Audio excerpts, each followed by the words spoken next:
E aí, gente, vamos para uma próxima aula sobre a função C. Essa aula é uma continuação da primeira, onde foi visto exatamente como funcionava essa função C. E ela vai estar disponível aqui num card, não sei qual dos lados, não estou acostumado com isso. Mas se tu não olhou a primeira aula, é bom dar uma olhada lá para depois vir com certeza sobre como funciona a função C, certo? Vamos começar dando uma revisada então.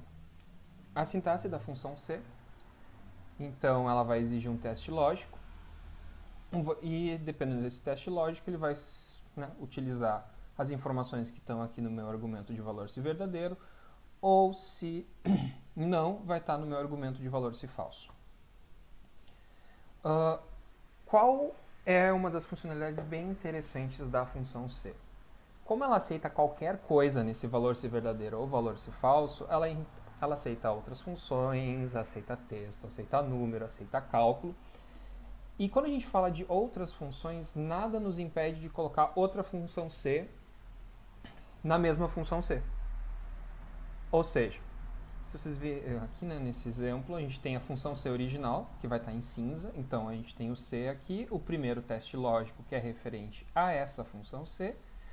No valor se verdadeiro, a gente tem uma nova função C inteira, sem o igual, porque a gente já deu esse igual lá na frente para dizer que essa célula contém uma fórmula. Então não vai o igual de novo, então é só C mais um teste lógico, mais um valor se verdadeiro, mais um valor se falso, e de novo aqui, no valor se falso dessa nossa primeira função C, a gente tem o quê? Mais uma função C. Esse processo todo a gente chama de C aninhado. Por quê? Aninhado é estar dentro do outro, né? Então é um C dentro do outro. E qual é o limite que a gente pode fazer isso? Então até quanto a gente pode enfiar um dentro do outro? O Excel permite atualmente 64 funções C, uma dentro da outra.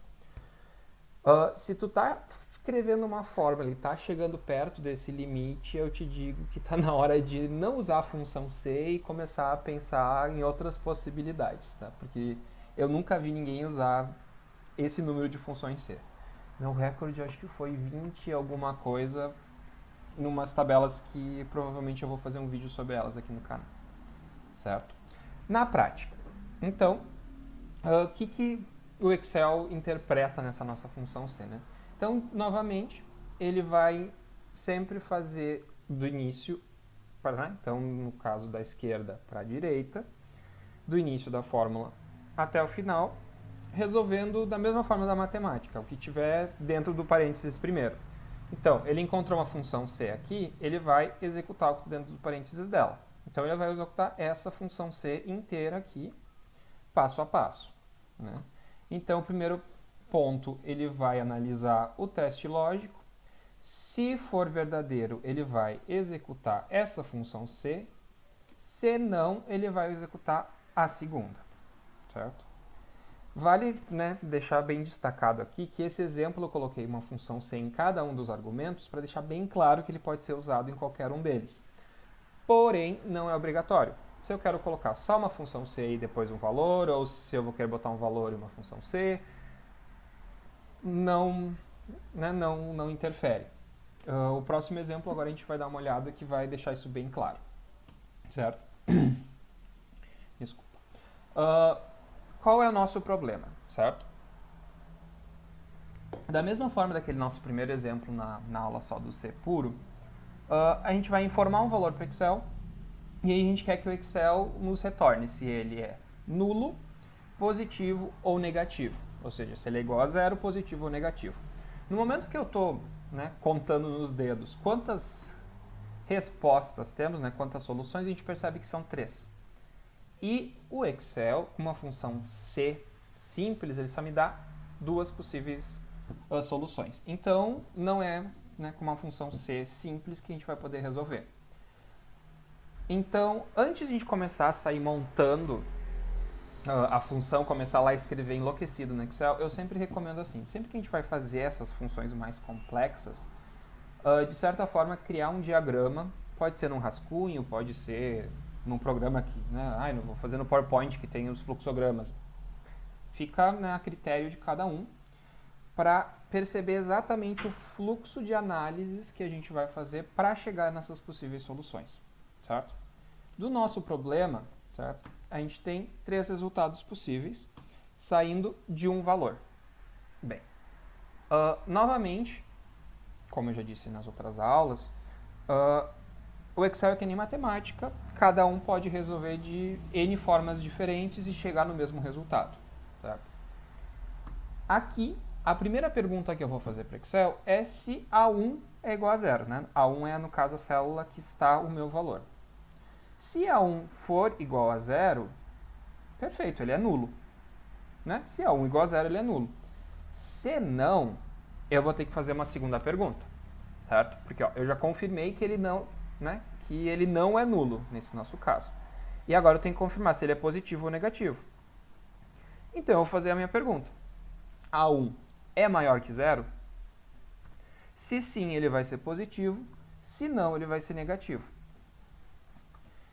E qual é a função final, então? Como fica escrito isso? Certo? A gente vai ter nosso primeiro C, abre parênteses, A1 é igual a 0, ponto e vírgula.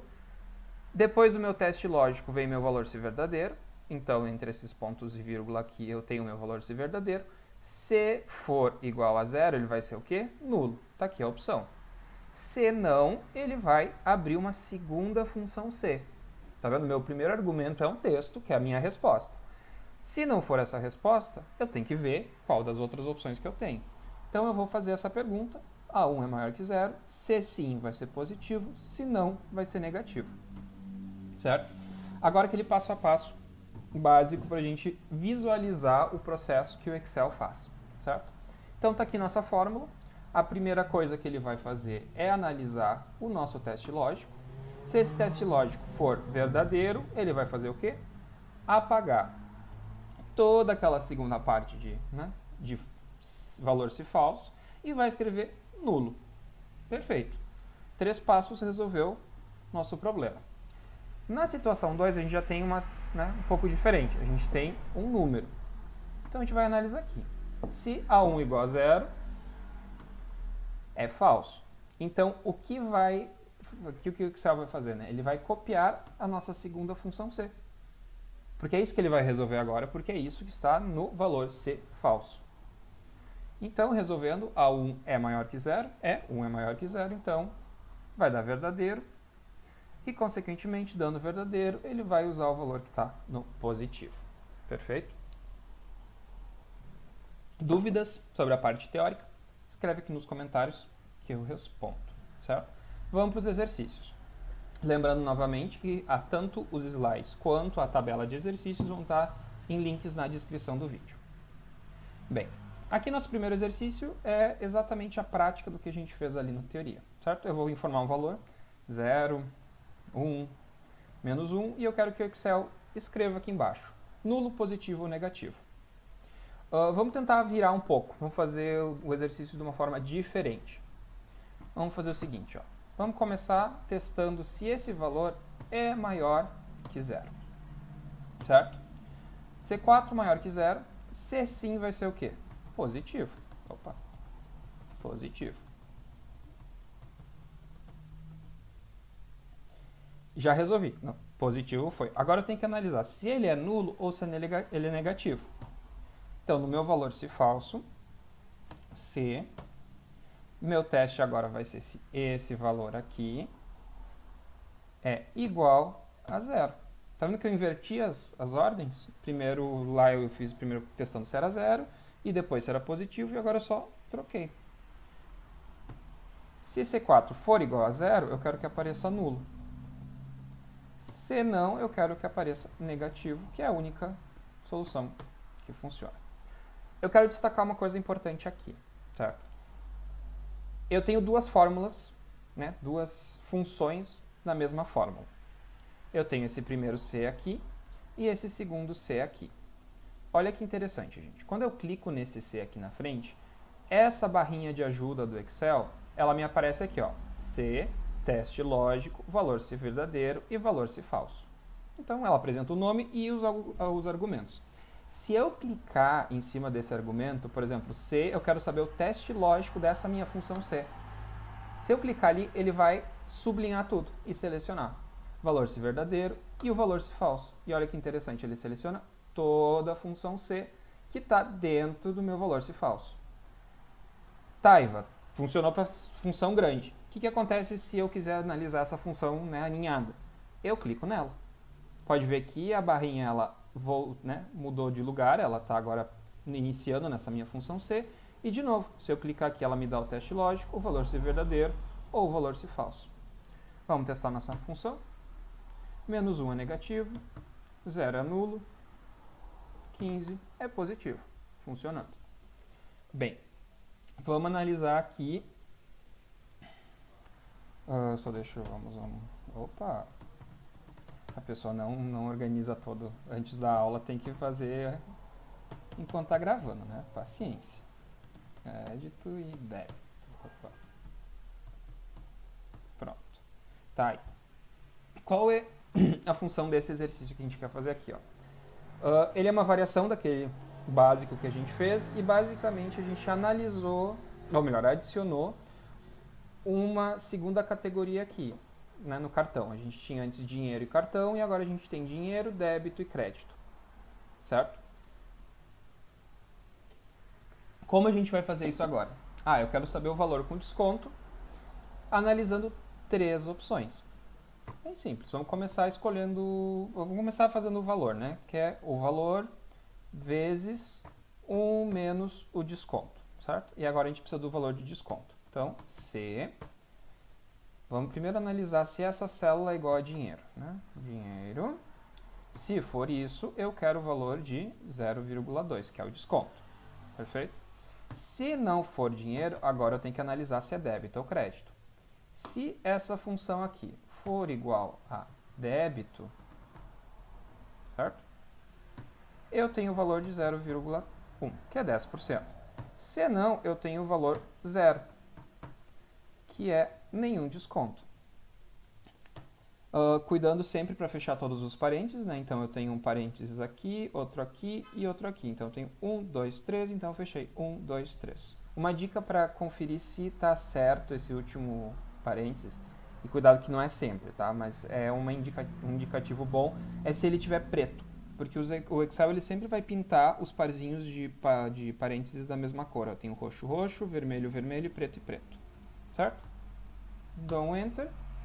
Eu tenho 150 com 20% de desconto, 120. Tá aí. Estou analisando 3 opções. Se eu mudar isso aqui para crédito, ele vai para 150. Então está funcionando perfeitamente.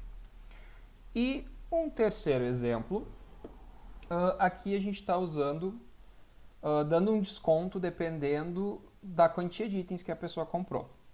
Ou seja, a gente tem 3 faixas. A gente tem menos que 10, de 10 até 20 e mais que 20. Então a gente tem que tomar uns cuidados aqui. Ó. E é nesse exemplo que eu gosto, porque a gente tem uma escala. Né? Eu tenho de 0 a 9, importante, né? Porque é menos que 10, então 10 não entra. De 10 a 20 e de 21 para mais. Tá? Eu tenho aqui a minha escala. Sendo escala, eu posso definir meus testes lógicos de uma forma que eu não precise fazer muito os limites. Tá? Então eu tenho aqui, vamos pensar o seguinte, 0 eu vou ter 5% de desconto, né? Vou me marcando aqui, 5%. 9 eu ainda vou ter 5%. No 10 eu vou ter 10%, no 20 eu vou ter 10%, né? 10% e no 21 para cima eu vou ter 15%. Então eu posso definir que os meus 3 limites sendo menor ou menor que 10, né? Menor ou igual a 20 e maior que 20. Quantas funções C eu vou precisar para ter esse resultado? Se eu tenho 3 resultados possíveis, eu vou precisar no mínimo 2, né? Então vai ser o quê? Eu vou analisar se ele é menor que 10, se ele é menor ou igual a 20, e é importante aqui, ó, para mim poder usar esses 2 testes lógicos, eu preciso garantir que esse meu limite aqui, esse 10, venha antes do 20. Porque pela ordem de resolução, primeiro ele vai ver se é menor que 10. Então, se for menor que 10, ele já vai dar o desconto. Se não, ele já aplicou esse limite. Então, com certeza não é 10. 9, 8, 7. Ele não vai... Porque o que acontece? Esse verdadeiro aqui, ó, menor que 20, todo número menor que 10 também daria verdadeiro aqui. Só que como eu já apliquei a função C, que analisa se ele é menor que 10 antes, eu posso usar essa estrutura porque ele não vai nem chegar a perguntar se é menor ou igual a 20, se não for maior que 10. O Excel já vai travar, então nessa hora é importante a gente analisar que a ordem das funções C podem alterar meu resultado final. Eu não poderia começar pedindo se é maior que 20, se é menor ou igual a 20 e depois se é menor que 10. Porque todo esse conjunto aqui está dentro desse aqui, né? Então esse é um cuidado que a gente tem que ter. Então a primeira pergunta que a gente vai fazer é se essa minha quantidade comprada é menor que 10, certo? O valor desse verdadeiro vai ser o valor da compra vezes 0,05, certo? Porque aqui eu quero o valor do desconto, não o valor total, tá, gente? E fecho meu ponto e vírgula, tá? Estou no meu valor se falso. Agora, eu vou perguntar para o Excel se esse valor aqui é menor ou igual a 20. Se for menor ou igual a 20, eu vou querer o valor da compra, certo? Vezes 0,10. Se não for menor ou igual a 20, eu já confirmei que não vai ser menor que, já não é menor que 10. Então só sobra para ele ser acima de 20. Certo? Então eu não preciso botar uma função se for maior que 20, porque ele já está implícito nos meus dois limites que eu dei anteriormente. Certo? Da mesma forma que eu não perguntei para o Excel, não fiz ele calcular, analisar o valor da célula anterior para ver se ela era menor que 0. Não precisou, ele já estava implícito nas perguntas anteriores que eu fiz. Então, o meu valor se falso vai ser o valor da compra vezes 0,15, que é o desconto para quem comprou mais de 20 itens. E aqui a gente tem o valor de desconto. Vamos botar no certo. Então vamos fazer um teste rapidinho aqui, ó. 130 vezes 0,05, a pessoa tirou 6,50 de desconto. Vou pegar um outro número maior. Aqui a pessoa gastou 650 vezes 0,15, a gente tem 97,50. Ou seja, o Excel está fazendo essa análise certinha. Novamente, qualquer dúvida da parte prática, só colocar nos comentários aqui embaixo. Se tu chegou nesse ponto do vídeo, eu agradeço a atenção, espero que tenha aprendido alguma coisa nova. Se gostou do conteúdo, se inscreve no canal, dá um like no vídeo. E é isso por hoje, gente. Muito obrigado.